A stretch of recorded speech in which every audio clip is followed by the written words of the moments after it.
Copains du Monde, c'est à l'intérieur du Secours populaire, le mouvement des enfants, auteurs et acteurs de la solidarité.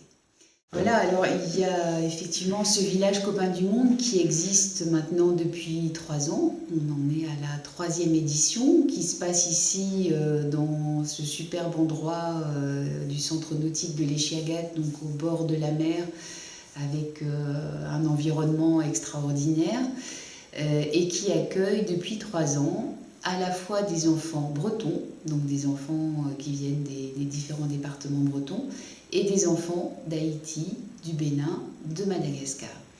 Le patrimoine local, les activités nautiques, voilà, de leur faire profiter de toutes les richesses de notre belle région.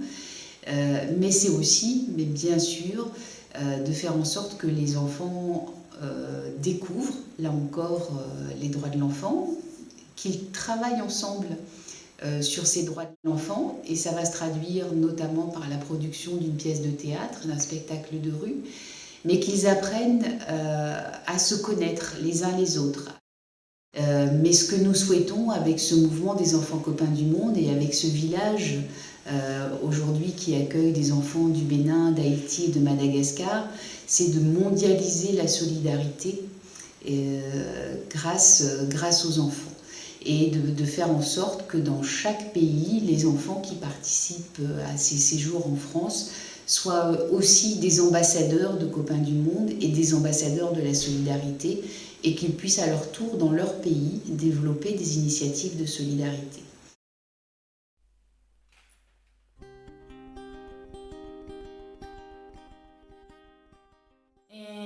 Le Copain du Monde, c'est tout un univers de partage, d'amour, de dialogue, tout ça. Ah, ils sont très contents, ils font la connaissance avec les autres et ils jouent, ils sont très heureux. Je tiens à souligner que ces jeunes qui viennent ici, ce sont tous des jeunes issus d'une famille démunie, défavorisée. Tout le côté amical, amitié, dire qu'il va se créer les liens, les échanges de petits bijoux, de petites techniques, de petites choses. Et puis, bon, je sais que l'année dernière, c'était d'une force à la fin du séjour, c'est impressionnant. Nous, on sort de là, on est grand aussi, hein, c'est quelque chose. Hein. C'est pour ça qu'on revient, je crois. On est grand, c'est chouette. Notamment ce témoignage d'une jeune béninoise qui avait 13 ans quand elle est venue, donc c'était la première édition, et qui nous dit ceci quand on lui pose la question « Qu'est-ce que tu as découvert en partageant ce séjour avec d'autres enfants ?» Je connais la réponse presque par cœur parce que c'est vrai que elle m'a beaucoup touchée, et puis je la cite souvent en exemple. Et elle dit, voilà, j'ai découvert qu'on peut vivre pendant une semaine avec des gens qu'on ne connaissait absolument pas, de différents pays, sans développer des sentiments racistes comme les adultes.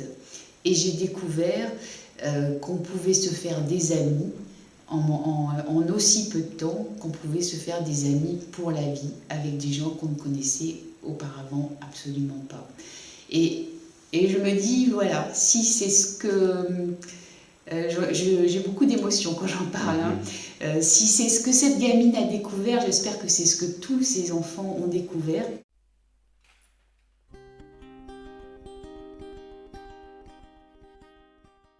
On voit comment chacun vit chez lui.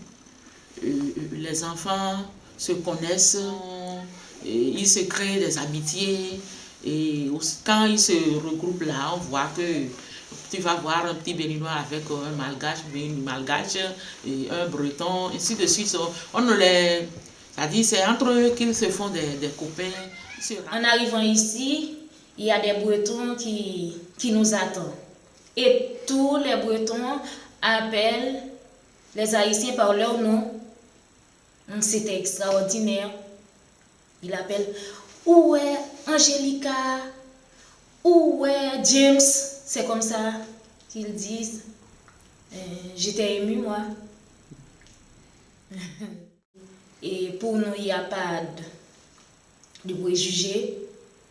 entre les enfants. Il faut dire que ce sont les enfants qui sont prêts à s'adapter comme ça. Ce n'est pas nous les adultes. Et par exemple, à la mer, comme ça, spontanément, ils se disent et ils s'extériorisent. Et voilà l'essentiel de la philosophie, c'est-à-dire que vraiment ce contact crée des effets qu'on ne s'entendait pas théoriquement.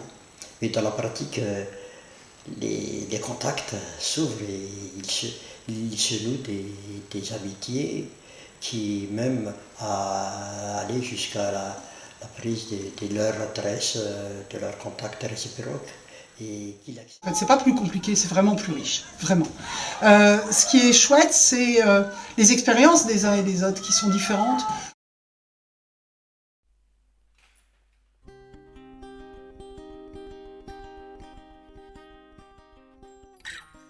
Il y a des chants, des danses, ouais. Alors en fait, souvent, ce qui se passe, c'est que les délégations ont préparé en amont justement une danse, un chant, un travail de théâtre. Ce soir même, ils vont présenter à tous les autres enfants d'ici et notre coutume haïtienne, la danse haïtienne. Et ensuite, il y a un petit sketch sur ce que représente pour eux Copains du Monde. Et traditionnel du côté folklorique, donc c'est à notre tour samedi de présenter notre chant folklore qui est très dynamique, très chaleureuse et je vous invite à voir ça. Chez nous, le folklore malgache, c'est un véhicule de communication. On chante par le cœur et c'est le cœur qui fait passer le message et par les gestes aussi. Et les gestes qui montrent qu'on voudrait vraiment appeler tout le monde à danser avec nous, à faire ce travail.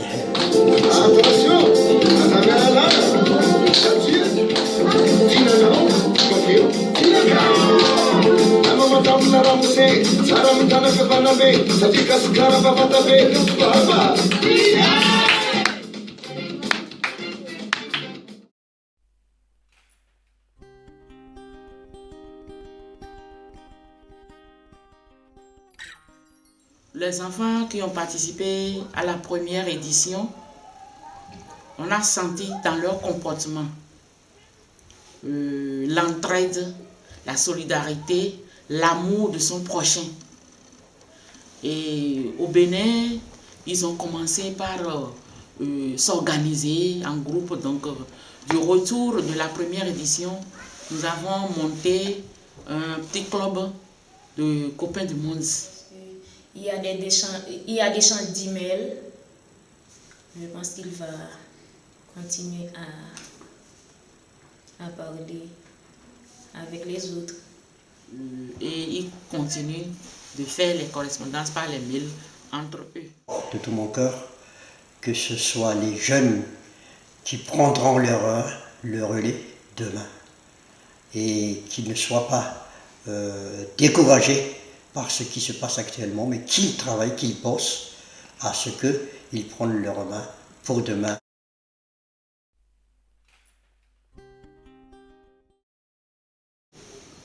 Profiter pour remercier encore une fois tous ceux qui ont initié et organisent. Il y a les initiateurs, il y a maintenant ceux qui les aident à organiser le village Copains du Monde. Remercier le maire de l'Echiagat aussi, et tous ceux qui sont dans la région bretonne. Tout le monde, tous les Bretons mettent la main à la pâte pour la réussite. Et je pense que il y a parfois des préjugés de couleur entre les noirs et les blancs, mais ici, il n'y a pas de ça. C'était très, très agréable pour moi. Et je souhaite que, avec leurs aides, et nous arrivions quand même à avoir une éducation de qualité à Moulière-Chandelière. Oui. La dernière chose que je voulais dire à propos de ce village, c'est que si ce village peut avoir lieu, c'est vraiment grâce aussi à l'engagement des bénévoles du Secours populaire. Et parmi ces bénévoles, à l'engagement de 2 femmes en particulier. La première, c'est Claudie Rouet, qui est vraiment la cheville ouvrière de ce séjour depuis le départ, qui est sur place, qui travaille avec les enfants, qui anime les équipes, qui prévoit les plannings d'activités. Et Isabelle, qui elle vient des Côtes-d'Armor, et Claudie comme Isabelle sont toutes les 2 responsables de Copains du Monde dans chacun des 2 départements, Finistère et Côte-d'Armor. Sans cette présence des bénévoles, eh ben, ces séjours ne pourraient pas avoir lieu parce qu'ils coûteraient beaucoup trop cher et qu'on n'aurait pas les moyens de les financer. Et je tiens vraiment à ce que ça soit dit et à les saluer, les remercier, leur tirer un grand coup de chapeau parce que c'est un investissement humain extrêmement important.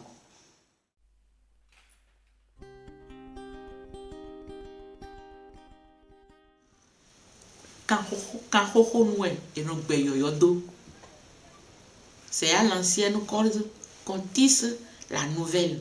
Ce que les anciens ont su bien faire, il faut que la génération montante puisse mettre les pas dans leurs pas. Je peux dire,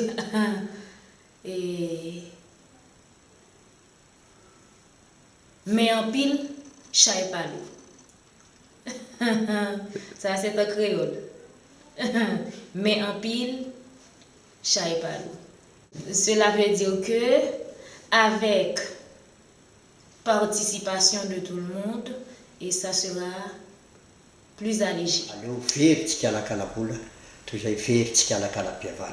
Mieux vaut perdre de l'argent que de perdre la solidarité. C'est ce qu'on fait.